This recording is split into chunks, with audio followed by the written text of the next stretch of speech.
मित्रांनो आता घरी जातोय. तिचा फोन आलेला, तिला बरं नव्हतं ना, तर तिला ॲडमिट केलेलं आहे. तर तिचा असा फोन आलेला की मला बरं नाही आहे, मला डॉक्टर बोलतात ॲडमिट करायला. तर आता मी धावपळीने तिथे जातो ना. आज बघू आता तिथे गेल्यावरती मी डायरेक्ट भेटतो तुम्हाला. ठीक आहे, खूप घाईत जातो आहे मित्रांनो. तर मित्रांनो पोचलो आहे मी आता. समोर हॉस्पिटल आहे, लस घेऊन जातो आहे सोबतीला, नाही का.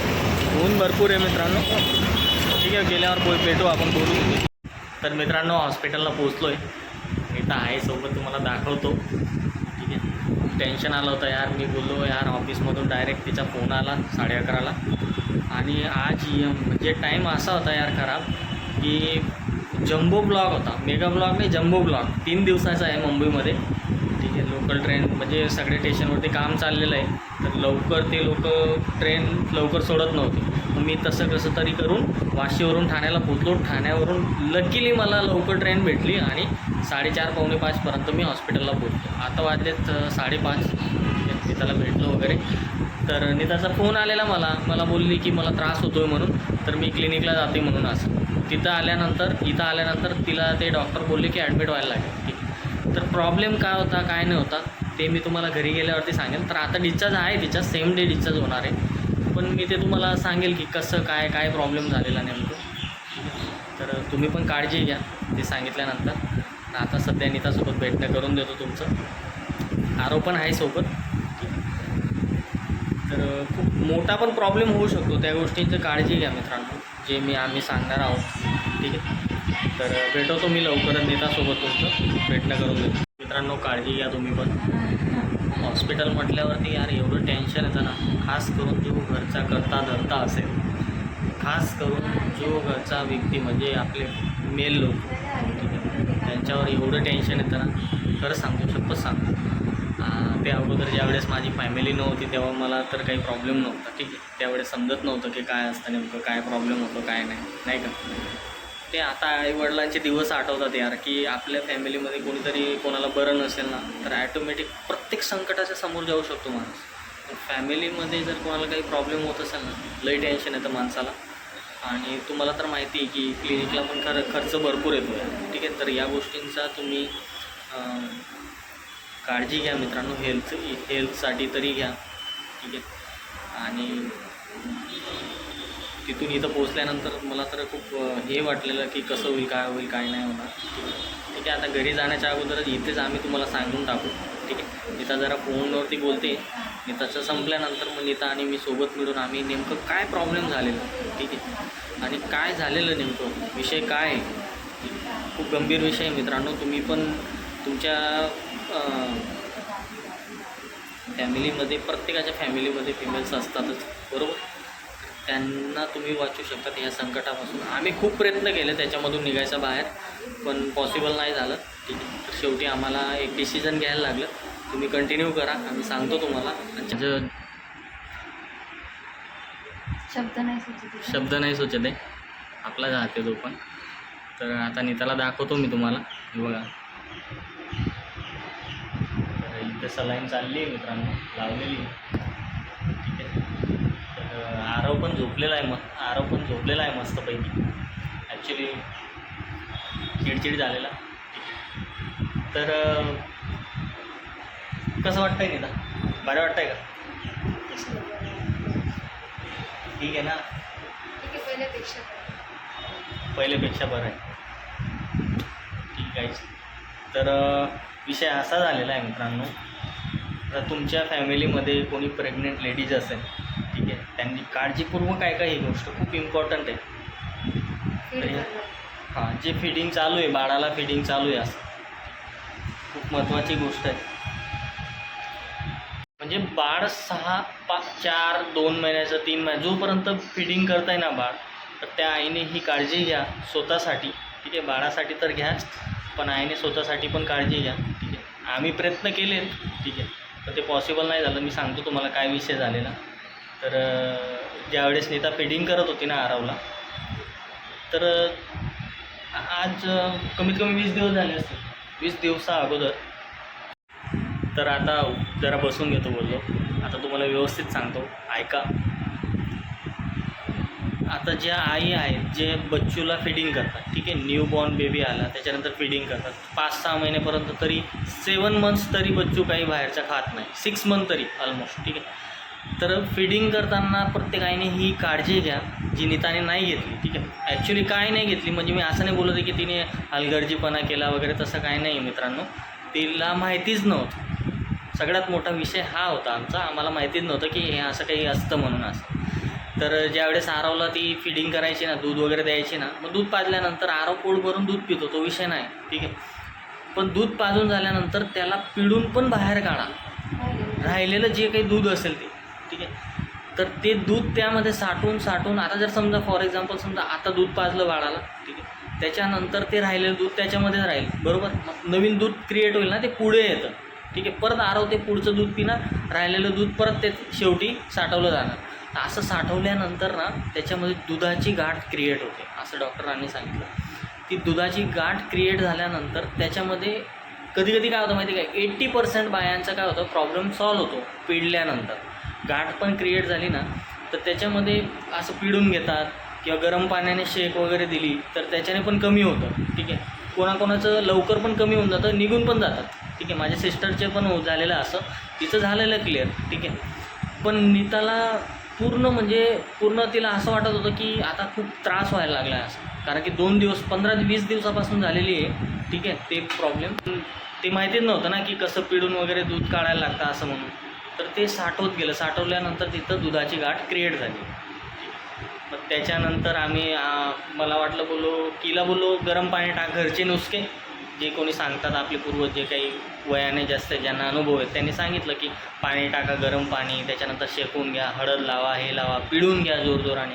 तर ते सगळं काही ट्राय करून झालं मित्रांनो पण मागच्या 5 दिवसाच्या आत, पण ते कमी न होत होतं, जे उलटून वाढत होतं आणि त्याला लाल कलर येत होता वरती, ठीक आहे. जिथून फिडिंग करतो ना त्याला लाल कलर दिसत होता, तो लाल कलर दिसत होता. मग आम्ही घाबरलो की काय नेमकं असं म्हणून. आता आपल्याला तर काही माहीत नाही की काय विषय काय नाही, मला तर बिलकुल पण काय माहीत नव्हतं. मग मी बोललो हिला डॉक्टरांकडे दाखवून दे. मग मॅडमांकडे दाखवल्यानंतर मॅडम बोलले की एक्सरे काढून घ्या म्हणून. असं एक्सरे काढला. एक्सरे काढल्यानंतर ते बोललेत की तुम्हाला पल्स झालेला आहे, ठीक आहे. आतमध्ये फिडिंग करताना त्याच्या आतमध्ये पल्स झालेलं आहे, दुधाची गाठ झालेली आहे, तर ती तुम्हाला कट करून काढायला लागेल, ठीक आहे. कारण की ती आतून जखम आहे मित्रांनो, बाहेरून नाही, समजलं ना. तर ती आतून असल्यामुळे त्याला कट करायलाच लागणार. बाहेरून जखम असते तर त्याला आपण दाबून बाहेर ती पल्स बाहेर काढू शकतो. म्हणजे जी काही घाण तिथे क्रिएट झालेली ते घाण म्हणू शकतात किंवा ॲप्सेस पण म्हणतात त्याला, ठीक आहे. पू म्हणू शकतो, ठीक आहे. पू नाही म्हणता येणार पण पू पण म्हणू शकतो, ठीक आहे. तर ते खराब दूध असताना ते तिथं साठवल्यानंतर त्याच्यात गाठ तयार होते. मग ती दाबल्यानंतर मग ती फुटली असेल, मे बी काय झालं असेल, आम्ही चोडून टाकली वगैरे ते काही. तर नीताने खूप प्रयत्न केले ते काढायचे पण ते पॉसिबल नाही झालं. मग नंतर हिला बोललो मग ते मॅडमांनी ते बघितल्यानंतर त्यांनी सांगितलं की काढून घ्या, कमी आहे, छोटीशी आहे. बायकांचं खूप मोठ्या प्रमाणावर वाढतं प्रकरण, तुमचं छोटं आहे तेवढं कट करून काढून घ्या, म्हणजे दूध पण कमी होणार नाही, बाळाला दूध येईल म्हणून असं बोललेले. तर बाळाला दूध येईल म्हणून असं बोललेले. तर 15-20 दिवसानंतर आता जो फ्लो असेल ना दुधाचा तो कमी असेल, सध्या 15-20 दिवसानंतर क्लिअर होईल असं बोललेले ते. तर ते काय नाही, 10-15 मिनटाचं ऑपरेशन असतं, ठीक आहे मित्रांनो. तर असं काही घाबरून जाऊ नका. 10-15 मिनटाचं ऑपरेशन झाल्यानंतर त्याची ड्रेसिंग होते, ठीक आहे, 6 दिवसासाठी. ती थोडी पेनफुल असते, जास्त नाही होत, पण होईल सर्व ठीक. हिंमत ठेवायची. झाली आता ती चूक, पण काळजी करा तुम्ही पण, असं काही चूक करू नका. आणि न्यूबॉर्न बेबी असेल त्या मदर्सने प्लीज काळजी घ्या. मुलींचं आयुष्य खूप खूप अवघड आहे मित्रांनो मुलांपेक्षा, मी खरंच सांगतो तुम्हाला. त्यांना खूप काही प्रॉब्लेम येतात लाईफमध्ये, डिलेवरी हे ते, ठीक आहे. तर त्याच्यामध्ये ना तुम्ही पण काळजी घ्या. तुमचे वाईफ असेल, ठीक आहे, जे कोणी हा व्हिडिओ बघत असेल, स्त्री असेल तुमच्या फॅमिलीमध्ये, तर त्यांनी पण काळजी घ्या तुम्ही. ते पिळून न्यूबॉर्न बेबी झाल्यानंतर पिळून तरी काढून घ्या. डेली काही प्रॉब्लेम होत असेल नसेल तरी पण डेली बाळाला दूध दिल्यानंतर ते दूध पिळून थोडंफार तरी काढा, म्हणजे हा प्रॉब्लेम क्रिएट नाही होणार, नाही का. तर हा प्रॉब्लेम झालेला मित्रांनो. आता नीताचं झालेलं आहे ते पल्स कट करून 1 मिनटात. तर नीता आता आराम करते, लावलेलं आहे तिला मेडिसिन वगैरे, तर लगेच डिस्चार्ज होणार 2 तासानंतर, 2-3 तासानंतर डिस्चार्ज होतो. तर एक ताई होते ते तिच्या मैत्रिणी होत्या, ते थांबलेल्या आहेत तिच्यासोबत. मी तर ऑफिसलाच होतो. असे तिचा आजचा असा दिवस होता मित्रांनो आमचा. तर तुम्ही पण काळजी घ्या, नाही का, होतात या गोष्टी. खास करून जे प्रेग्नेंट लेडीज आहेत त्यांनी काळजी घ्या. खूप सारे प्रॉब्लेम आहेत प्रेग्नेन्सीमध्ये, त्यांची पण काळजी घ्या, बाळाची पण काळजी घ्या, ठीक आहे. अजून एक गोष्ट, बाळाला ढेकर देणं शिकवा. काही काही आई असतात ते बाळाला दूध दिल्यानंतर ढेकर नाही देत, तर ढेकर नाही दिला ना तर तो गॅस नाही पास होत, ठीक आहे. त्याच्याने पण बाळाला प्रॉब्लेम क्रिएट होतात. तर या गोष्टींची काळजी घ्या मित्रांनो, नाही का. नवीन आपल्याला नवीन गोष्टी हातात आल्यानंतर अनुभव नसतो ना, तर माणसाला समजत नाही काय करायचं आहे नेमकं असं म्हणून. तर ते नंतर प्रॉब्लेम क्रिएट होतो त्या गोष्टींचा. जर ढेकर नाही दिला बाळाने तर त्याचा गॅसच नाही पास होत, नाही का. त्याला परत काहीतरी होणार, ताप येणार, हे ते काही ना काही चालू असतं. म्हणून तुम्ही काळजी घ्या. आता नेताची हालत बघताय ना तुम्ही कशी झाली. तर झालेलं आहे तिचं ते पल्स काढून झालेलं आहे. आता आमचा डिस्चार्जच होणार आहे. तर तिला बोललो सलाईन लावून घे, एनर्जेटिक राहील म्हणून असं. तर असा विषय झालेला मित्रांनो आज. पण झोपलेला आहे, पण आता 8-10 दिवस काळजी घ्यायला लागेल मलाच. बघू आता कसं होतं काय नाही. तर असा होता आजचा दिवस. तुला काय वाटतं, काय सांगायचं? आणि तेच प्रत्येक आईने ही काळजी घ्या, फिडिंग करणाऱ्या आईने. तर म्हणजे बाळाचं पोट भरलं आहे या निमित्ताने तुम्ही असं म्हणजे सोडू नका की राहिलं तर दूध नक्की पिरा. आणि जर पिळायला त्रास होत असेल ना तर मार्केटला असं पंप पण मिळतो, इलेक्ट्रॉनिक पंप असतो फिडिंगचा, तर तो घेऊन टाका. वाटल्यास ते मी नाही घेतला, सूट झाली माझ्याने, त्याच्यामुळेच हा एवढा प्रॉब्लेम क्रिएट झाला आहे. आणि हा जो त्रास आहे हा खूप पेनफुल होता, म्हणून मी म्हटलं चला जाऊया ऑपरेशनच करायला, कारण खूप त्रास झाला आहे, भयानक त्रास झाला आहे. म्हणून म्हटलं जाऊया, हा त्रास नको व्हायला किंवा कोणाला, म्हणून मी त्याच्यावर शेअर करते माझी फीलिंग्स. ॲक्च्युली ना मित्रांनो, आम्ही हे शेअर करणार नव्हतो, ठीक आहे. पण नीता बोललेली की म्हणजे जे कोणी ज्यांना कोणाला अनुभव नसेल, ज्या कोणा व्यक्तीला अनुभव नसेल त्यांच्यासाठी तरी माहिती म्हणून सांगून टाकूया, ठीक आहे. म्हणजे त्याच्याने तुमचा तरी फायदा होईल, तुम्हाला जे म्हणजे थोडीफार मदत होईल की कसं असतं नेमकं, काय प्रॉब्लेम होतात क्रिएट, नाही का. तर ती काळजी घ्या मित्रांनो. म्हणजे ऑपरेशन म्हणजे काही खूप मोठं एवढी प्रोसेस नव्हती, 5-10 मिनटाचंच होतं, ठीक आहे. पण पेनफुल असतं ना यार, आणि विनाकारण शरीराला कशाला विनाकारण त्रास करून घ्यायचा, नाही का. मग माहितगिरी असती तर तुम्ही तुमच्या पण फॅमिलीमध्ये किंवा तुम्ही स्वतः बघत असाल तर तुम्हाला पण सिक्युअर करू शकतात तुम्ही लोक, नाही का. तर काळजी घ्या. इलेक्ट्रिक पंप भेटतो, दूध ओढायचा तो पण घेऊन टाका, काही फरक नाही पडत, नाही का. नाहीतर मग तुम्ही बाळाला दूध दिल्यानंतर लगेच तुम्ही पण काढून घेऊन टाकत जावा, असं साठवून ठेवून नका, ठीक आहे. तर आता इथून डिस्चार्ज होणार आहे, नाही का. डिस्चार्ज झाल्यानंतर घरी जाणार आम्ही.